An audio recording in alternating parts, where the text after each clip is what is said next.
Welcome back to the deep dive. I have to admit, when I first picked up the stack of research for today, I thought we were going to be talking about a beauty pageant. I can see why you'd think that. The opening lines are a little misleading if you don't know where it's going. Right. I'm reading the intro, and it's all about Miss America, Miss Universe stepping into the ring. I'm thinking sashes, tiaras. But then it just takes this hard left turn. A very hard turn. We aren't talking about a swimsuit competition. We're talking about a cosmic contest, a universal tribe contest. It is quite the hook. We're looking at a speech from 1982. It's titled Victory of God by Sun Myung Moon. And you're right, he uses this whole metaphor of a contest to grab you. But his goal is to completely tear down our normal idea of what winning even is. Exactly. So that's really our mission for this deep dive. We have to figure out the rules of this particular game. Because usually when we talk about victory, especially in, 1982, the Cold War, Reagan, Brezhnev, we're talking about who has the most nukes. Or the biggest economy, the most territory. Right. The standard definition is domination. I win, you lose. I take your stuff. But this text argues that that entire definition is actually a trap. It proposes that true victory, God's victory, in this framework is a matter of physics. Yes. Specifically, the physics of circular motion versus straight lines.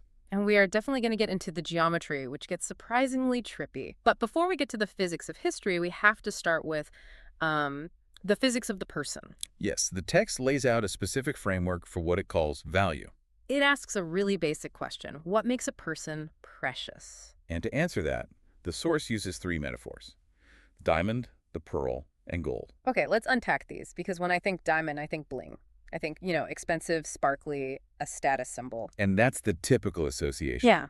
But the text explicitly pushes back on that. It argues that the value of a diamond isn't the sparkle, it's the hardness. It's the fact that it doesn't change. Right. You can scratch glass with it, you can dent iron, but a diamond stays a diamond. It represents unchanging value. There's also a specific cultural critique happening here, isn't there? This is the early 80s in America. Oh, absolutely. Consumer culture is exploding. Yeah. And the text really criticizes people for chasing what it calls ephemeral fads. It mentions fashion specifically. Like, if your identity changes because the hemline went up or down this season. You aren't a diamond. Yeah. Precisely. The argument is that a precious person influences their environment. They are influenced by it. So if you walk into a room and the mood of the room changes you, you're soft. But if you walk into a room and you change the mood, you're a diamond. You have that hardness of principle. Okay, so you need to be hard like a diamond, but then he brings in the pearl. The pearl represents harmony.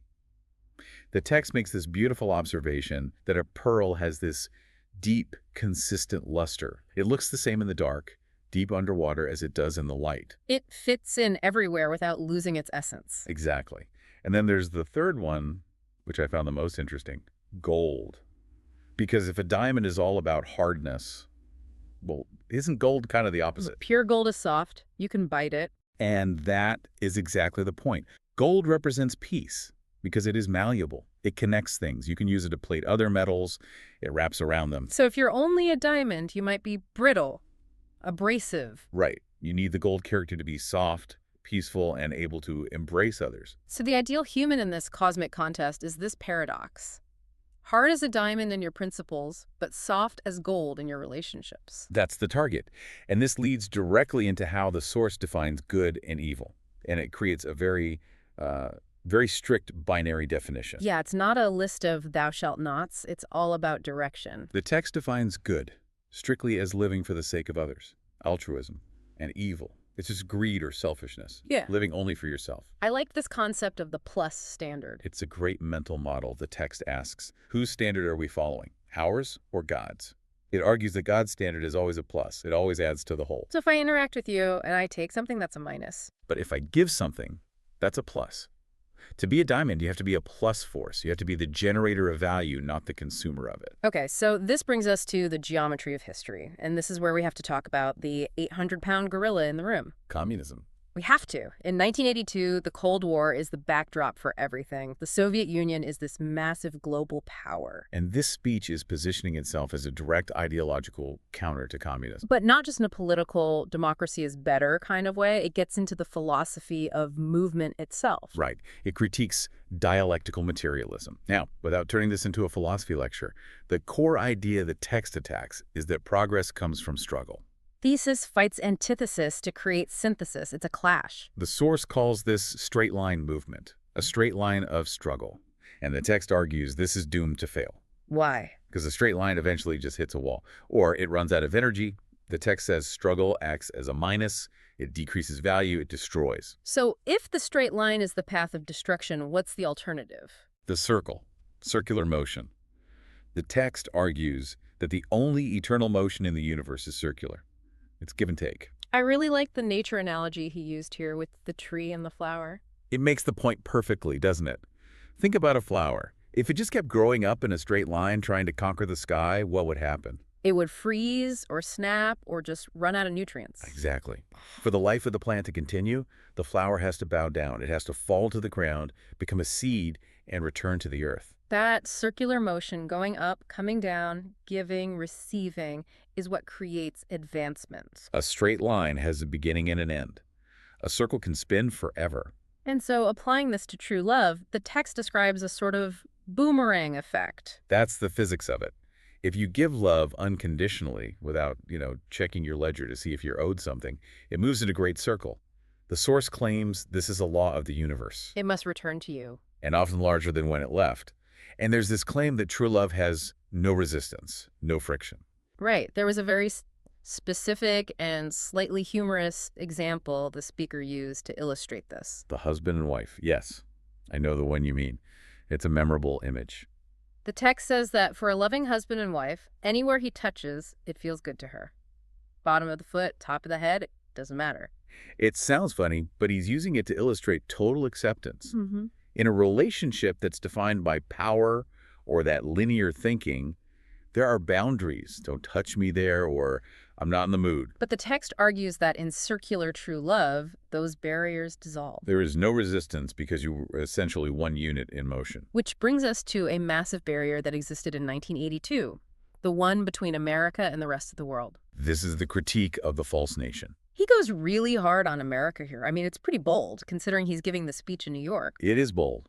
He brings up the Yankee go-home sentiment that was everywhere at the time. He argues that the world rejects America because America has become selfish. It's become a minus. Right. He attacks American pragmatism specifically. He asks, is your pragmatism sacrificial? Or is it just for your own wallet? The argument is that America extracts resources but doesn't give back in that circular way. But, and this is key, he doesn't just say, America is bad, good luck. He proposes a strategy to fix it. The moon boom. The moon boom. It sounds like a dance craze from the 60s. It does, but he's talking about a spiritual explosion. The strategy is to turn Yankee go home into welcome Yankee. And the only way to do that, according to the text, is for America to use its vast wealth to serve the world, to start that circular motion of giving. There's this vivid imagery of this moon boom being so powerful, this wave of love being so strong, that even Satan has to surrender. Yes, the text envisions Satan finally saying, "Yes, my God," not because he was beaten up, but because the force of the love was too overwhelming to resist. It's that no resistance idea on a cosmic scale. Speaking of overwhelming, there's a personal anecdote in here that I think really grounds this whole diamond character we talked about. The speaker describes a road trip across the U.S. The 40-day journey. This is a fascinating glimpse into his psychology. So picture this. It's 1965 or so. He's in a station wagon. It's 3 in the morning. They are driving through the middle of nowhere. The driver is exhausted. He's begging to stop at a Holiday Inn. But the speaker says, "No, keep driving." Why? That's the question. Why push that hard? He says it's because he felt the land was speaking to him. Right. At this time, he was facing massive rejection, legal battles, bad press, people thinking he's a cult leader. But he wanted to visit all 50 states to set a spiritual condition. He felt that even if the people rejected him, the land itself, the mountains, the soil welcomed him. He was determining his own value. He wasn't letting the rejection soften his resolve. He was being the thermostat, not the thermometer. Exactly. Unchanging value regardless of the environment. Now, this idea of nature speaking pivots into a section of the text that is, well, it's biology, but it's also theology. And it's about noses. Yes. The transition from Cold War geopolitics to the anatomy of the nostril is one of the most unique parts of this source material. This section deals with race. And looking at it from 1982, it's a very unique take on racial harmony. It is. The text observes the polarization between black and white populations, and the speaker proposes a glue theory. He argues that the yellow man, the Asian race, must act as the mediator to hold the hands of both. It's a geopolitical role assigned to a race. But then he grounds this in anatomy. He starts measuring noses to prove a point about adaptation. He argues that racial differences aren't about superiority, they're about nature's law of survival. He says white people have long noses with narrow nostrils, Why? To warm up cold northern air before it hits the lungs. and black people have shorter noses with wider nostrils for hot climates so the air can move faster. And Asian people are in between. The point he's making is that we look different because our ancestors adapted, not because one is better. Hmm. But then he takes that biological fact and flips it. Into a mystical metaphor. Yes, the nose is Adam and Eve. He says the right nostril represents the man, the left represents the woman, and the central idea is breathing. I like the metaphor about having a head cold. It's clever. He says breathing through only one nostril because of a cold is like divorce. It's uncomfortable, you feel like you're suffocating. So the logic is you need both. You need both sides open to breathe properly, and he extends this to race. He implies that if humanity cuts off one race, or if men cut off women, we are spiritually suffocating. We can't breathe the air of God. And what is the air of God? Love. The text explicitly says the atmosphere of the divine is love. This connects directly to the next major theme. Why are we even doing all this? Why the struggle and the nose breathing and the circular motion? The text frames life on Earth as a very specific type of institution. A boot camp, a training ground. The source argues that the spirit world is the real reality. Earth is just the womb where you form your shape. So the specific activities of the movement, fundraising, witnessing, the stuff people would complain about, he reframes them not as chores. No, they're gym reps.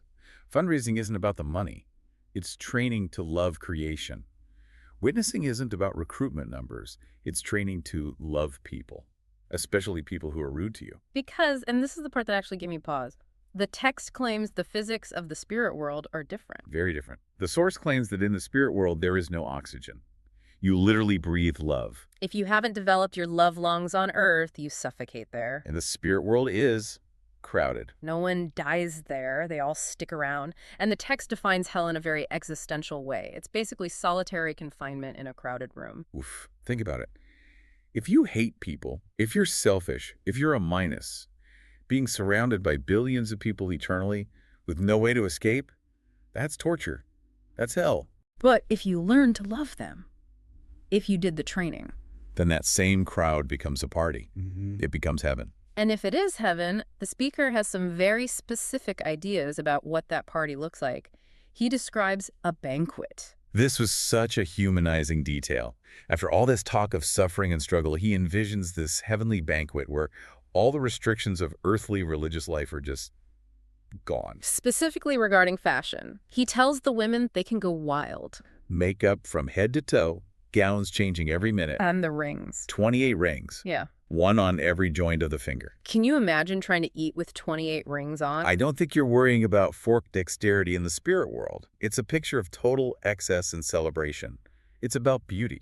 And what is the religious leader doing at this banquet, sitting on a high throne looking stern? No, this is my favorite line in the text. He says he might be disco dancing and serving wine. I just love that mental image. The Reverend Moon under a disco ball, breaking it down. It completely shatters that stuffy religious stereotype. And that is intentional. He's trying to convey that the victory of God isn't some somber, boring church service that lasts forever. It's joy. It's liberation. It's the ultimate release after a life of diamond-like struggle. But to get to the disco, you have to put in the work here. Right. And that brings us to the action items. Where does this battle actually take place? The text identifies home church as the battlefield. Now, important distinction here. Home church isn't a building. No, it's not a cathedral you go to on Sundays. It's a territory. A specific area, usually 360 homes, that a member is responsible for serving. It's where you practice that circular love. You treat those 360 families as your tribe, whether they join your church or not. And there are 4 victories required in this territory. A hierarchy of victory. First, ideology. You have to know the truth. Second, effort. The text demands working harder than anyone in history. No pressure. Third is love. And finally, dominion, which here doesn't mean domination in the military sense, but self-control, discipline. And part of that discipline involves cultural adaptation. There was that funny story about the American member visiting Korea. Yes, the sitting on the floor story. So in Korea, You sit on the floor. This American member wasn't used to it. His legs were cramping I up. sympathize. My knees hurt just thinking about it. So he basically just gave up and laid out on the floor in the middle of the room. Mhm. But the text uses this to highlight that true global unity requires adapting. Westerners need to learn to sit on the floor. Easterners need to learn Western ways.